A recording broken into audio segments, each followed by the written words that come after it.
Welcome, I'm Lex Thomas. On February 19th, Sterling's Planning Board will hold the next in a series of forums that have taken place over the past year, seeking public feedback on economic development for the town.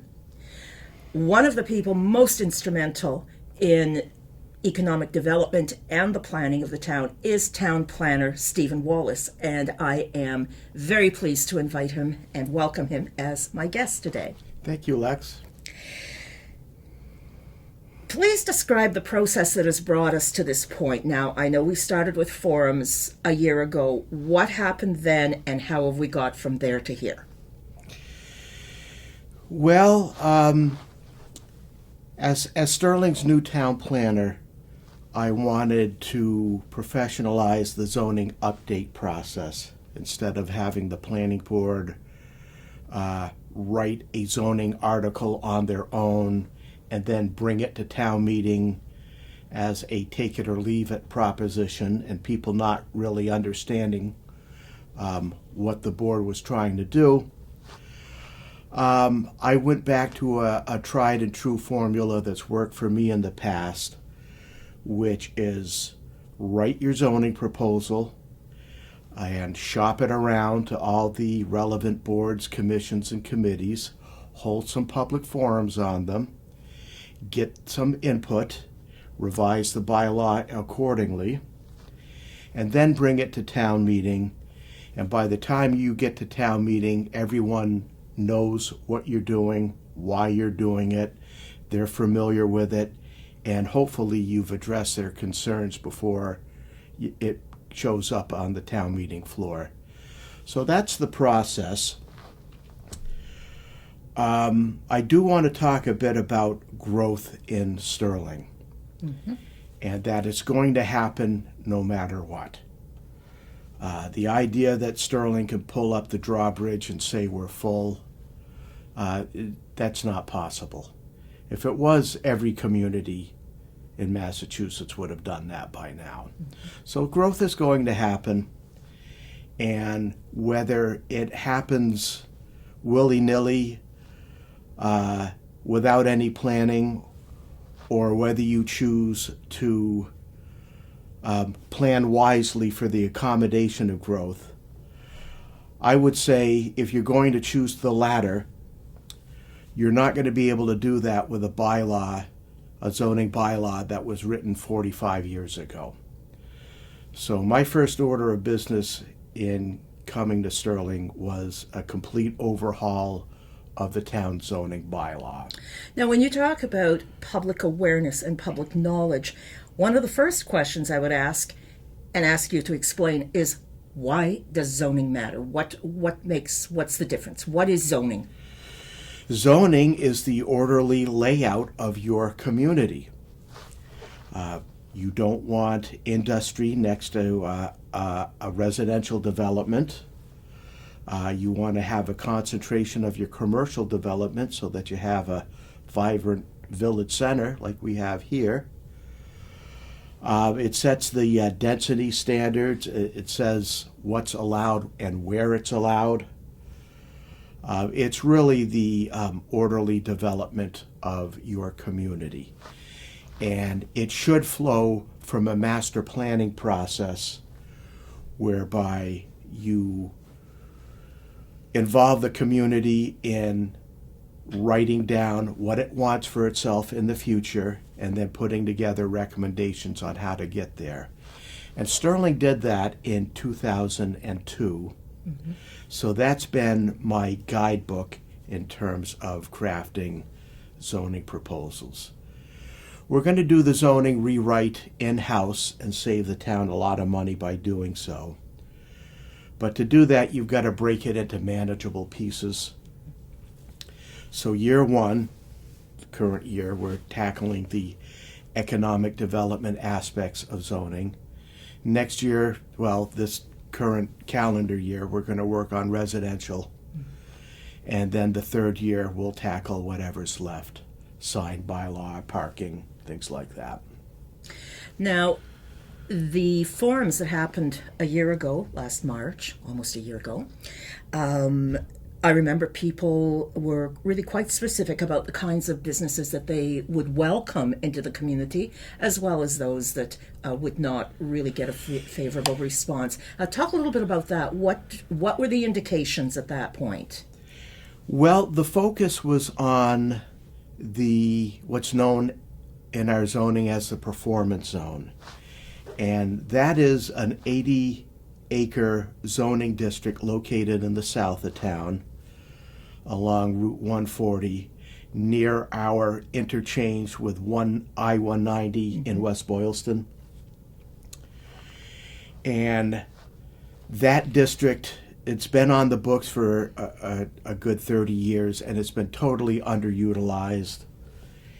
And it might be the 15 pages of Kafkaesque regulations that govern it that if the town can't understand what it's saying, how are property owners going to understand it? So we wanted to rewrite that completely, and we wanted to start by getting people's preferences as to what they wanted down there and what they didn't want. So we presented the details of the district to the people back in March and had a big list of what we allow in our commercial districts, what other towns allow in their commercial districts, comparable communities. And then we said, go place a green dot on the uses you'd like to allow in the performance district. Then go place a red dot on what you don't want to see there. And so we heard loud and clear that people were looking for commercial uses that were compatible with Sterling's rural character. Things that would highlight that, like a bed and breakfast, farmers cooperative, food cooperative, a brewery, mixed use with commercial on the bottom, residential on top. And we heard what they didn't want. They don't want that portion of town to resemble Route 9 in Shrewsbury. So they don't want gas stations and fast food restaurants and ATMs and things like that. So that was our marching orders in terms of doing away with the performance zone and replacing it with what we're calling the Gateway Enterprise District. And the allowed uses that we are proposing for that area are much in line with what we heard back in March at the forums. Now, you've said that economic development and growth in Sterling is inevitable. Why is economic development and growth important to a community, and why is it important to Sterling?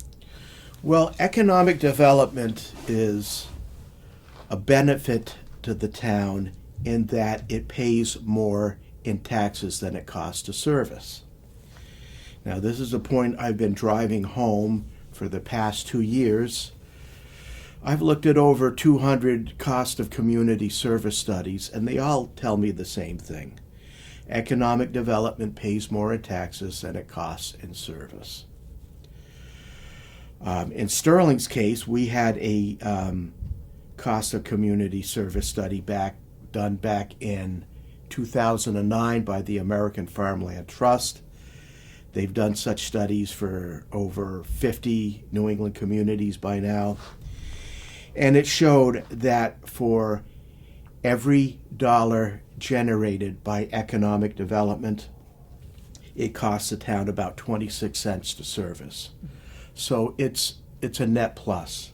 And by services, you're talking about things like EMT, library, fire, police, library, veteran services, everything that's included in your municipal budget. Right, and everything that we all depend on. Yes, absolutely. So,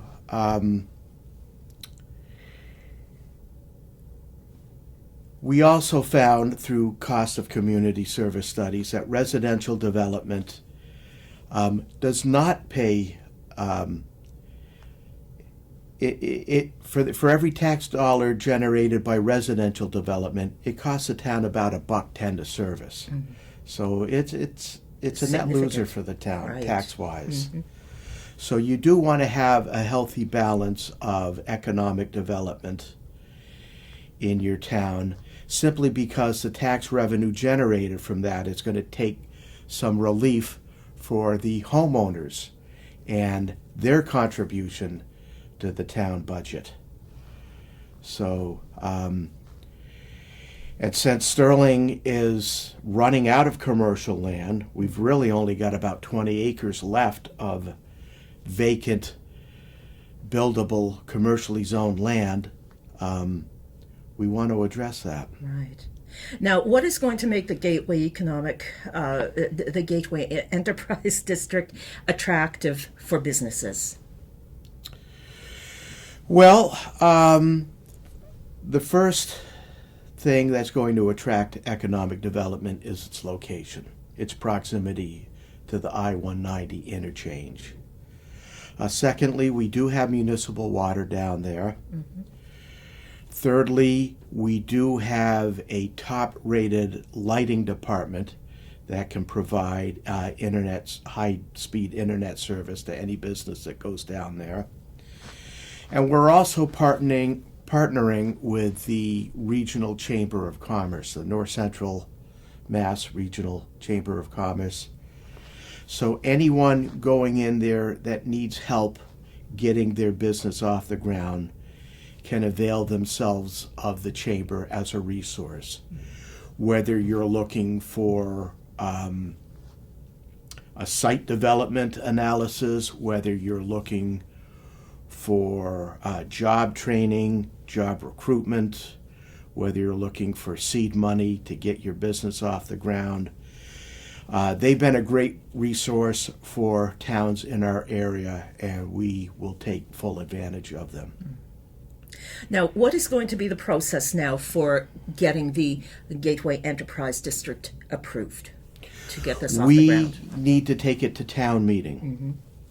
So we wrote the bylaw over the summer, and we spent the fall shopping it around to the town's various boards, commissions, committees, held a public forum in November.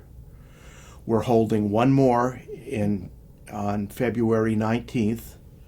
That's a Wednesday night, 6:30, over at the Old Town Hall. Mm-hmm. And we'll present the bylaws that we're proposing for the May town meeting. And those bylaws have been revised since the November forum to take into account all the public feedback we've received. And the annual town meeting this year is on the 5th of May, I believe. May 5th, Monday night. And it's a wonderful opportunity for the community to get out and get involved, know what's going on. There will be warrants available well before that date so that residents and citizens of the town can read up on what is going to be voted on. And it includes everything from budgets to hiring and of course, this year it's going to involve this as well. Right. The town meeting warrant for the May town meeting, it should be up by mid-March. Right. Posted online. Right. We'll send it out. But we're going to have 9 zoning amendments on there for this year, and that's quite a bit but you know, that's what it takes to overhaul your zoning. Sure. The first 4 zoning articles deal specifically with economic development. We've got a couple that we're sponsoring on behalf of the building department. One deals with our floodplain bylaw. We're getting a new set of flood rate insurance maps to replace the last set prepared in 1982. So we've got to revise our zoning floodplain-wise to stay in the federal flood protection insurance program. Mm-hmm. And then we've got to make some minor amendments to our accessory dwelling bylaw to comply with the recently passed Affordable Homes Act. Right. So that's what's on tap planning-wise Right. for town meeting. For town meeting. Now, the event on February 19th, which is a Wednesday, 6:30 p.m. at the Old Town Hall here on Main Street, is a public event, and people are invited to come. What is going to happen? What can people expect to happen there? Well, after they fill up on goodies from Emma's Cafe, Yes.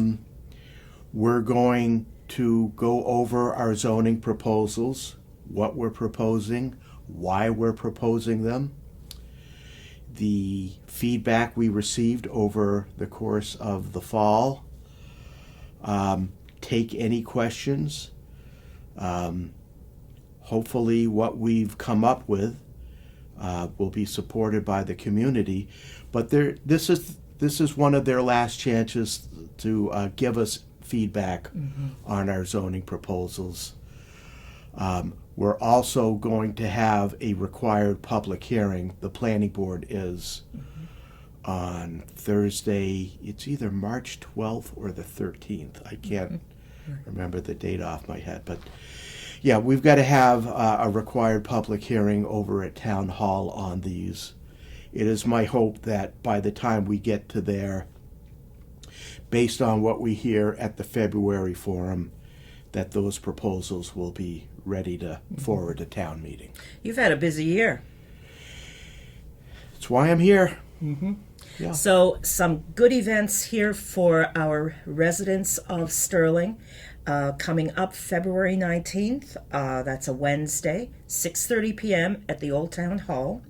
This is going to be the final forum, the final opportunity to really have feedback and get your input into the zoning laws and changes, amendments, and whatnot that are being proposed.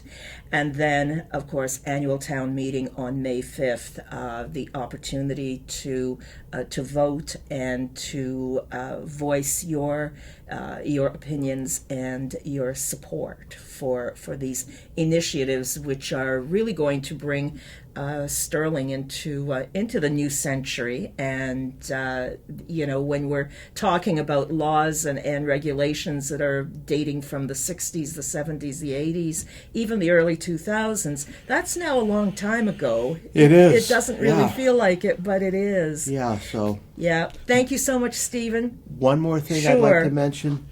For all the people out there who aren't comfortable with public speaking, if they want to talk with me about these zoning proposals, they're more than welcome to call me, send me an email, stop by my office at Town Hall. My door is always open. And you seem to always be there, so yeah, I know, part of the job. Thank you so much for speaking with me today, Stephen, and I look forward to seeing you on the 19th and to seeing all of our residents come out and hear what's going on and do your part in making Sterling wonderful and bringing us into a new period of time, and an inevitable one. Thank you so much for watching.